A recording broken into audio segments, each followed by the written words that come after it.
Desa Pelung adalah desa kecil yang dikelilingi perbukitan hijau. Penduduknya hidup sederhana sebagai petani dan peternak. Namun, ada satu hal yang membedakan desa ini dari desa lain, hutan larangan. Hutan itu terletak di ujung desa, lebat dan gelap meski di siang hari. Konon, siapapun yang berani masuk ke sana akan menghilang tanpa jejak. Tidak ada yang tahu pasti apa yang terjadi di dalamnya. Tetapi para tetua desa selalu melarang siapapun mendekati tempat itu.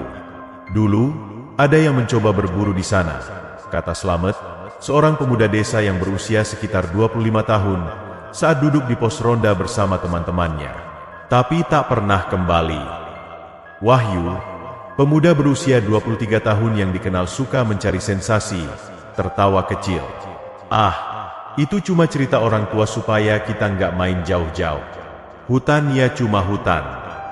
Sementara itu, Ajeng, seorang gadis berusia 22 tahun, terlihat gelisah. Ia memang tak suka membahas hal-hal berbau mistis. Di sampingnya, ibunya, Sarti, seorang wanita parubaya yang dikenal sebagai janda pekerja keras, menepuk pundaknya. Kamu jangan ikut-ikutan masuk ke hutan itu. Jangan macam-macam, nak. Ajeng hanya mengangguk pelan.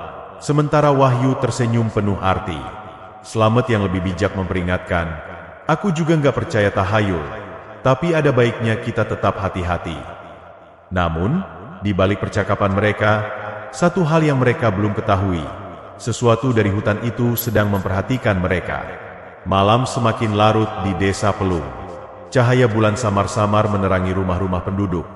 Tapi di ujung desa, hutan larangan tetap gelap pekat, seperti menelan cahaya. Di dalam rumah kayu sederhana, Ajeng masih memikirkan percakapan tadi di pos ronda. Sejak kecil, ibunya, Sarti, selalu melarangnya mendekati hutan itu. Kenapa hutan itu begitu ditakuti? Gumam Ajeng pelan, duduk di dekat jendela kamarnya. Tiba-tiba, terdengar suara aneh. Suara seperti orang berbisik pelan dari arah hutan. Ajeng, Ajeng. Ajeng tersentak. Ia melongok keluar, tapi yang terlihat hanya bayangan pepohonan yang bergoyang tertiup angin. Ah, mungkin cuma angin, pikirnya. Namun, perasaan tak enak mulai merayap di hatinya. Sementara itu, di rumah lain, Wahyu masih memikirkan tantangan yang ingin ia lakukan. Ia selalu merasa penasaran dengan hal-hal yang dianggap tabu. Masak sih, nggak ada yang berani masuk hutan itu, bisiknya sambil menatap ke arah pepohonan yang menjulang gelap. Ia meraih senter dan jaketnya. Malam ini, ia akan membuktikan kalau semua itu hanya cerita bohong. Tanpa sepengetahuan siapapun, Wahyu melangkah keluar rumah dan mengendap-endap menuju hutan. Setiap langkahnya terasa semakin berat saat mendekati batas desa. Udara di sekitar mulai terasa aneh, lebih dingin dari biasanya. Saat ia melewati batas pohon pertama, terdengar suara tawa kecil di kejauhan. Hah? Siapa itu? Wahyu berhenti, menyorotkan senternya ke arah suara. Namun, tak ada siapapun. Tiba-tiba, angin bertiup kencang, dan sebuah suara terdengar jelas di telinganya. Kamu datang juga. Jantung Wahyu berdegup kencang. Ia berbalik, hendak lari, tapi tubuhnya mendadak terasa kaku. Di depannya, samar-samar muncul sesosok bayangan tinggi dengan mata merah menyala. Wahyu ingin berteriak, tapi suaranya tertahan di tenggorokan. Gelap. Pagi di desa Pelung terasa lebih dingin dari biasanya. Matahari baru saja muncul di balik perbukitan, tetapi perasaan tidak nyaman menyelimuti beberapa penduduk. Di rumahnya, Ajeng baru saja bangun ketika mendengar suara ribut dari luar. Ia bergegas keluar dan melihat kerumunan warga berkumpul di tengah desa. Di antara mereka, Slamet berdiri dengan wajah tegang. Ia baru saja mendengar kabar buruk. Wahyu ditemukan di pinggir hutan. Ajeng langsung merinding. Tanpa pikir panjang, ia menerobos kerumunan dan melihat Wahyu terduduk di tanah. Tubuhnya gemetar, wajahnya pucat pasi. Namun ada yang aneh. Biasanya, ketika seseorang berdiri di bawah matahari pagi, mereka akan memiliki bayangan. Tapi Wahyu tidak. Salah seorang warga, Pak Joyo, bergumam dengan suara bergetar, "Astagfirullah, bayangannya hilang." Desa menjadi hening. Semua orang tahu, jika seseorang kembali dari hutan larangan tanpa bayangan, maka ia bukan lagi manusia seutuhnya. Sarti, Ibu Ajeng, menarik tangan putrinya dengan cemas. "Ayo masuk, jangan ikut campur." Namun, Ajeng tak bisa berpaling dari wajah Wahyu. Matanya kosong, seperti melihat sesuatu yang tak bisa dilihat orang lain. Tiba-tiba, Wahyu membuka mulutnya dan berbicara dengan suara yang bukan miliknya. "Kalian tak seharusnya datang ke tempat itu. Aku masih di dalam." Sekujur tubuh Ajeng merinding. Warga yang lain mundur ketakutan. Kalau Wahyu ada di sini, lalu siapa yang masih di dalam? Warga desa Pelung terpaku dalam ketakutan. Wahyu masih terduduk di tanah, tetapi ada sesuatu yang berbeda darinya.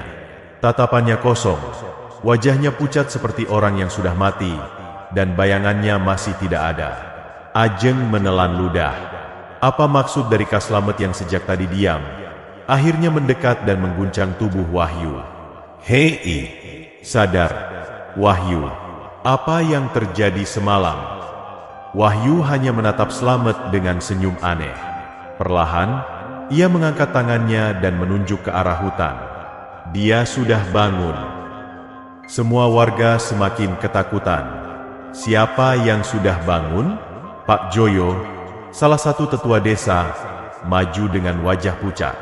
"Celaka, hutan itu sudah membuka dirinya kembali." Sarti, Ibu Ajeng, segera menarik putrinya ke belakang. "Kita harus menjauhi anak itu. Dia bukan Wahyu lagi." Namun, Ajeng justru melangkah maju, menatap Wahyu dengan rasa ngeri bercampur kasihan. "Kamu kenapa, Wahyu? Ceritakan semuanya." Sejenak, mata Wahyu berkedip normal, seolah ia kembali menjadi dirinya yang biasa. Air mata mengalir dari sudut matanya. Aku melihat sesuatu di dalam sana. Sosok itu." Dia berbicara padaku. Wahyu menggigit bibirnya, tangannya mencengkeram tanah. Dia bilang, "Sudah waktunya." Slamet semakin gelisah. "Siapa yang bilang begitu? Apa yang kau lihat di dalam hutan?" Wahyu membuka mulutnya, tetapi yang keluar bukan suara manusia, melainkan suara tawa kecil yang tajam dan mengerikan. Angin tiba-tiba bertiup kencang. Dari arah hutan, suara bisikan terdengar, seolah ada sesuatu yang memanggil seseorang. Ajeng merasakan bulu kuduknya berdiri. Di dalam kepalanya, ia bisa mendengar suara yang sama seperti semalam. "Ajeng, Ajeng, waktunya datang." Ajeng langsung melangkah mundur. Matanya membelalak. Suara itu bukan dari Wahyu, bukan dari warga desa. Suara itu berasal dari dalam dirinya sendiri. Pintu hutan sudah terbuka, dan mereka menginginkannya. Hutan larangan kini terasa lebih dekat dari sebelumnya. Udara di sekitar desa Pelung semakin berat, seolah ada yang mengintai setiap langkah mereka. Ajeng berdiri di tengah kerumunan. Jantungnya berdebar kencang. Semua yang terjadi selama beberapa hari terakhir terasa begitu nyata, tetapi juga sulit dipercaya. Wahyu, atau sosok yang pernah menjadi Wahyu, masih duduk dengan wajah kosong. Matanya menatap ke arah hutan, seperti sedang menunggu sesuatu. Seiring waktu, semakin banyak penduduk desa yang mulai merasakan perubahan aneh. Ternyata, ada kata-kata Wahyu tadi, "Aku masih di dalam." Sesuatu yang tumbuh di dalam hutan, dan itu mulai merambat keluar, mengancam semuanya. Slamet mengerutkan kening. "Kita harus pergi ke hutan. Tidak ada pilihan lain. Ini semua sudah terlambat." Sarti, Ibu Ajeng, melangkah maju, suaranya penuh kekhawatiran. "Jangan, hutan itu, tidak ada yang bisa menghadapinya." Namun, Ajeng tidak bisa menahan rasa penasaran dan ketakutannya. Sesuatu yang aneh menariknya ke sana. Ia merasakan seperti ada suara yang memanggilnya, suara yang sama yang ia dengar malam itu. Suara itu memanggilnya untuk memecahkan misteri yang terpendam begitu lama. Tak ada lagi yang bisa kita lakukan selain menghadapi ini, kata Ajeng dengan tekad yang mulai membara. Aku harus tahu apa yang sebenarnya terjadi dengan Wahyu, dan kenapa hutan ini begitu mengerikan. Slamet mengangguk setuju. Kami ikut bersamamu. Mereka bertiga, Ajeng, Slamet, dan Sarti, akhirnya memutuskan untuk memasuki hutan yang sudah lama terlarang. Setiap langkah terasa semakin berat, dan kabut tipis mulai menyelimuti tanah di bawah kaki mereka. Suara burung hantu terdengar di kejauhan, dan angin malam berbisik lirih. Setiap detik di dalam hutan itu terasa seperti beban yang tak tertahankan. Akhirnya, mereka sampai di tengah hutan, tempat yang sudah lama dianggap sebagai pusat dari segala misteri. Di sana, mereka melihat sebuah lingkaran batu besar, seolah merupakan altar kuno yang sudah lama terlupakan. Di dalam lingkaran batu itu, sesosok makhluk gaib muncul. Matanya merah menyala, tubuhnya terbalut kabut hitam pekat. Kamu datang juga. Suara itu bergema di telinga mereka. Makhluk itu mendekat, dan tiba-tiba Wahyu muncul dari balik kabut. Namun sosoknya semakin terdistorsi. Matanya kosong, tubuhnya tak lebih dari bayangan yang bergerak. Mereka sudah memanggilmu, Ajeng. Ajeng merasa tubuhnya terhisap oleh kekuatan tak terlihat. Ia ingin berteriak, tetapi bibirnya terasa terkunci. Tiba-tiba, sebuah cahaya terang menyinari hutan.